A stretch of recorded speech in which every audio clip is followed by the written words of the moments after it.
सुभाषनगर वालों को अब बड़ी खुशखबरी मिलती दिख रही है। बुधवार को नॉर्दर्न रेलवे के अधिकारियों समेत केंद्रीय मंत्री संतोष गंगवार, नगर आयुक्त अभिषेक आनंद और महापौर डॉक्टर उमेश गौतम सुभाषनगर पुलिया का जायजा लेने पहुंचे।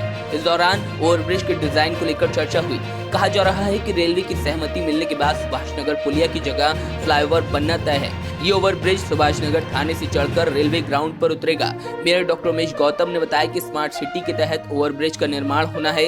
सेतु निगम की टीम के साथ मिलकर फ्लाईओवर का नक्शा भी तैयार कर लिया गया है। सारी फंडिंग स्मार्ट सिटी के तहत होगी। इसके लिए बाहर से फंडिंग की जरूरत नहीं पड़ेगी। इसका कुल बजट 52 करोड़ 88 लाख रुपए है। उन्होंने बताया कि पुल की लंबाई तकरीबन 1.8 किलोमीटर होगी। जो सुभाषनगर की पुलिया है, इस पे ओवरब्रिज बनाने का नक्शा भी तैयार हो गया और इसका लगभग जो एस्टीमेट है वो 52.88 करोड़ का है।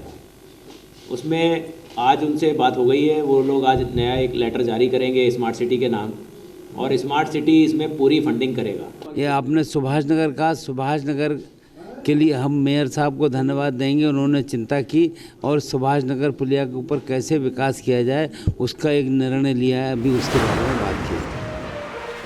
आपको बता दें कि सालों से सुभाषनगर के लोग बरसात के मौसम में नर्क जैसी स्थिति झेलते आए हैं। इसके अलावा इलाके में आने जाने वाले वाहनों की वजह से अक्सर जाम की स्थिति पैदा होती है। बरसात में कई दिन सुभाषनगर की पुलिया बंद रहती है। वहीं शहर के बाकी हिस्सों से सुभाषनगर को जोड़ने के लिए यही एक मेन रास्ता है। लिहाजा लोगों की माने तो अगर यहाँ फ्लाईओवर का निर्माण होता है तो बरसों पुरानी समस्या से निजात मिल जाएगी। सुभाषनगर पिछले 15 सालों से पुलिया के पानी के जलभराव के साथ जूझ रहा है। इससे जनता को बहुत नुकसान हो रहा है। इसलिए हमारे माननीय उमेश गौतम मेयर साहब, आदरणीय संतोष गंगवार जी ने पुल का प्रस्ताव पास किया है। तो आज वो मेयर साहब और संतोष गंगवार जी दोनों मुआयना करने सुभाषनगर के क्षेत्र में निकले। सबसे बड़ी समस्या है जलभराव और दूसरी जाम। अगर फ्लाईओवर बन जाता है तो ये दोनों से छुटकारा पब्लिक को मिल जाएगा। पानी भर जाता है ना, तो मतलब जाम की वजह से दिक्कत होती है। जाम अक्सर यहाँ जाम लगता ही रहता है। दिल्ली में गणतंत्र दिवस के मौके पर किसानों की परेड के दौरान लाल किले पर किसानों के हंगामे पर केंद्रीय मंत्री संतोष गंगवार ने कहा कि किसानों को अपनी बात कहने का अधिकार है, लेकिन जो आचरण किया गया वो बेहद दुर्भाग्यपूर्ण और निंदनीय है। जो कुछ हुआ दुर्भाग्यपूर्ण है। मैं इस पर कोई ज़्यादा टिप्पणी करना नहीं चाहूँगा। किसान को अपनी बात कहने का हक है, पर जो आचरण किया है वो निंदनीय है और दुर्भाग्यपूर्ण भी है। बरेली में नाबालिग बेटे की गुमशुदगी से परेशान पिता ने अब 50,000 रुपए का इनाम घोषित किया है। एसएसपी कार्यालय पहुंचे वाहिद ने बताया कि बेटा 3 महीने से गायब है। पुलिस ने मामला दर्ज किया हुआ है। पुलिस ने जब आदिल के फोन का सीडीआर निकलवाया तो सीडीआर में गाजियाबाद के हनीफ खां और राहुल के नंबर पर बात न पाया गया। पुलिस ने इससे पूछताछ भी की थी। उधर एसपी ग्रामीण ने बताया कि अब पता चला है कि लापता आदिल ने अपने किसी फेसबुक आईडी को ऑन किया है, जिसके आधार पर उसकी तलाश की जा रही है। 12 अक्टूबर को सुबह 8 बजे घर से मार्कशीट लेने के लिए निकला था 9th क्लास की।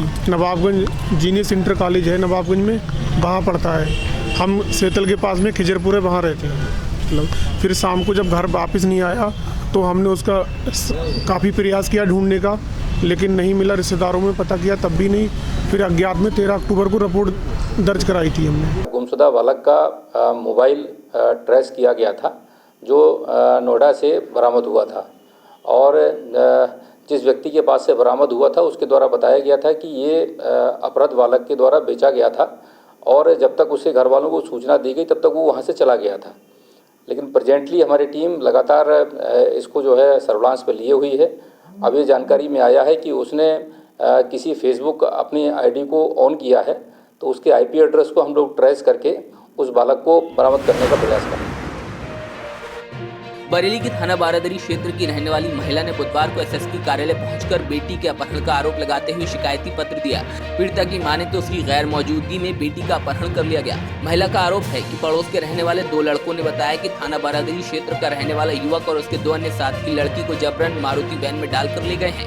पूरे मामले की सूचना पुलिस को दी गई, लेकिन कार्रवाई नहीं हुई। लिहाजा महिला ने किसी अनहोनी की आशंका जताते हुए एसएसपी कार्यालय पहुंचकर न्याय की गुहार लगाई है। हमारी लड़की घर से गायब हो गई 21 तारीख को। कुछ 3 लड़के आए थे और उसको गाड़ी में मारुति में डाल के ले गए। हमने पुलिस चौकी में इतला करी थी तो उन लोगों ने हमसे यही कहा कि ऐसा है, तुम पहले मालूमात कर लो, उसके बाद में हम ढूंढेंगे। बरेली में वरिष्ठ पुलिस अधीक्षक कार्यालय पहुंचे एक शख्स ने लालजी नाम के व्यक्ति पर धोखाधड़ी से 70,000 रुपए हड़पने का आरोप लगाया। थाना भमौरा क्षेत्र के ग्राम बलिया के रहने वाले कल्लू सिंह ने बताया कि ग्राम सांकरपुर के रहने वाले लालजी और उसका करीब 2 साल पहले एक्सीडेंट हो गया था, जिसके बाद मोटर दुर्घटना प्राधिकरण बरेली में मुआवजे के लिए बात दायर किया। आरोप है कि जब क्लेम की रकम आई तो उसके साथ ही लालजी ने क्लेम से जुड़े कागजों पर साइन करा लिया और पूरे 70,000 रुपए हड़प लिए। अब विपक्षियों ने उसके भाई के साथ मारपीट की है। थाने में मारपीट की शिकायत की तो पुलिस ने कार्रवाई की बजाय उसके और भाइयों के खिलाफ भी 151 की कार्रवाई कर दी। अब पीड़ित ने वरिष्ठ पुलिस अधीक्षक कार्यालय पहुंचकर न्याय की गुहार लगाई है। हमारे पैसा निकाल रहा है 420 से लालजी ने हमारा लगवा लिया अंगूठा और बोले बरेली जाएगा ये कागज। बरेली में बीते दिन सपाइयों ने किसानों के समर्थन में जिला अध्यक्ष अगम मौर्य की अगुवाई में ट्रैक्टर रैली निकाली। ट्रैक्टर रैली मनोहर भूषण से निकलकर शहर के कई हिस्सों से होकर गुजरी और सदर तहसील पर समाप्त हुई। रैली में सपा कार्यकर्ताओं ने बड़ी संख्या में हिस्सा लिया। सपा नेताओं ने भाजपा सरकार पर किसानों की अनदेखी का आरोप लगाया। हम किसानों के समर्थन में ट्रैक्टर रैली निकालकर जो किसान विरोधी बिल इन्होंने पास किया है उसको वापस लिए जाने तक हम लोग जो है उसके समर्थन में किसानों के हम ये ट्रैक्टर रैली निकाल रहे हैं। बीते दिन गणतंत्र दिवस के मौके पर पुलिस लाइन में परेड का आयोजन हुआ। ऊर्जा मंत्री और बरेली के प्रभारी मंत्री श्रीकांत शर्मा ने परेड की सलामी ली। प्रभारी मंत्री ने अपने भाषण में कहा कि प्रधानमंत्री मोदी की क़यादत में देश और मुख्यमंत्री योगी के नेतृत्व में उत्तर प्रदेश हर रोज नए आयामों तक पहुंच रहा है। उन्होंने कहा कि पूरे विश्व में कोरोना महामारी का प्रकोप था, देश भी इससे अछूता नहीं रहा, मगर प्रधानमंत्री की दूरदर्शी सोच के कारण हम इससे बाहर निकलने में कामयाब हुए हैं।